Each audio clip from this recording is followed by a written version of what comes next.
All right, next thing I want to talk about, Chase Claypool has possibly a new career ahead of him. I want to say he spent the Side week, gig.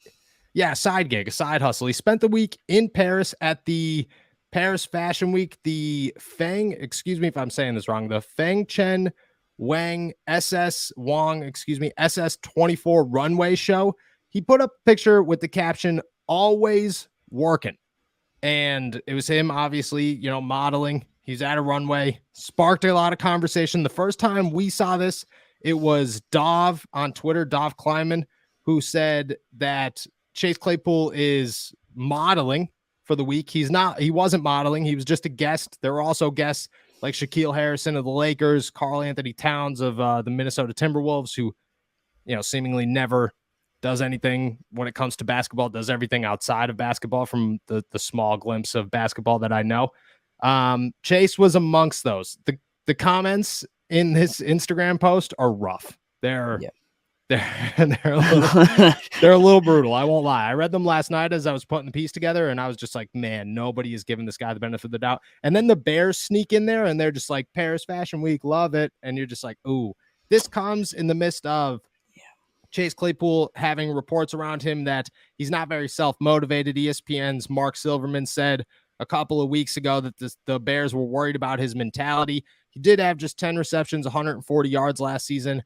A quote here from Silverman from the Waddle and Sylvie show on ESPN radio.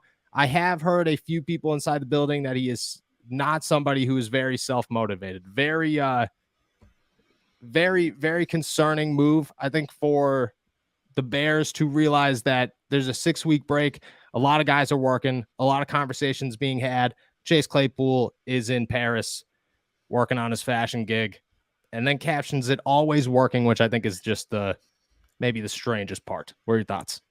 Well, it's like he knows what he's doing, Yeah. and then, and it's so funny that the Bears commented on it, like, oh, this is awesome. Cause that's written by some like social media employee who is very Yes. far removed from, I couldn't even tell you who their general manager is. Ryan Poole. Right.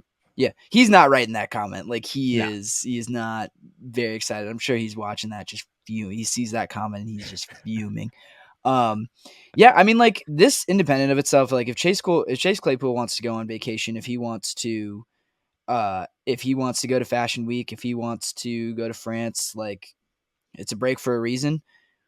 But like just in a vacuum, that's not that bad. But yeah, this is a bit of a theme with him. It's not Yes. the first time that anyone has ever said this about him, I don't think. And it's just on top of everything else. And like on top of having a bad season, like yeah, I would call it a bad season. I think they expect a little bit more of him. Yeah, dude, 10 receptions, It 140 just yards is rough.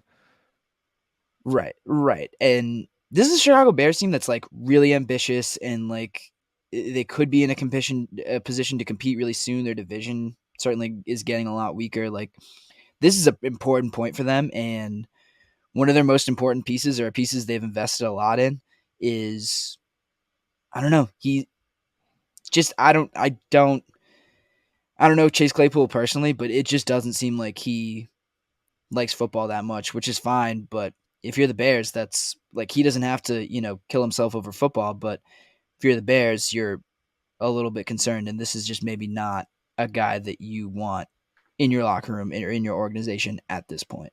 Yeah, and I think that was the thing is when he left Pittsburgh, there were the rumbles that, there's a little truth behind that he was a concern in the locker room, that there were definitely some concerns. And we talked about this, that when he left, nobody, literally nobody outside of like Gunnar Olszewski and Miles Boykin, who played with him in college, were like, oh man, I miss this guy. Everybody else was just like, next man up, be what it be. He's gone. It happens.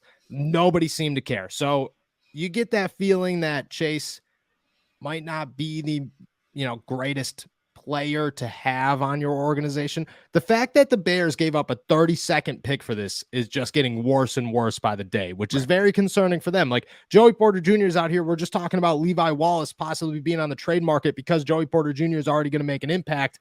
Meanwhile, the Chicago Bears might be on the verge of having to find another receiver because Chase Claypool didn't work out after they gave up a 32nd pick for him. Very concerning move. And then to, just like you said, like, it's a break. And a lot of guys take it as a break, and you should take it as a break. Like, you should take a couple of days or a week or whatever and rehab and do whatever. Kenny Pickett, who I get it, is an extreme example, and the guy never seems to stop working.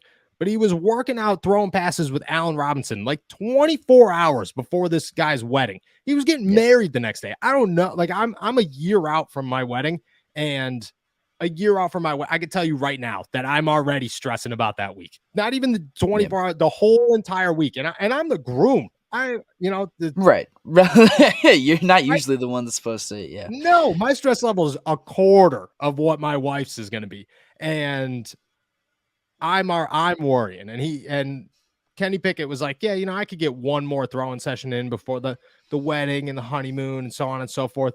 Chase Claypool was like, yeah, I got injury concerns. I'm not self-motivated. There's a lot of worries about me. I'm coming off a real bad season. I had a really bad OTAs and mini camp. You want to know what I'm going to do? I'm going to go take a week in Paris, make sure that I'm, got my name in the fashion game. And then on top of that, I'm going to drop the caption, always working when you're not on a football field. That's I think that's the most concerning part is that, well, when he's not even working as a fashion model. Like he's not working in any capacity. This is not football or otherwise. He is not working, which is that's very funny. Right. Like just chasing a little bit of clout, chasing the story. I think like that's the thing is people get mad at us sometimes and all, I get it. I 100% get it. But some people get very angry at us saying things like, oh, you guys are creating stories out of nothing, blah, blah, blah. Now, Chase Claypool gave us the story.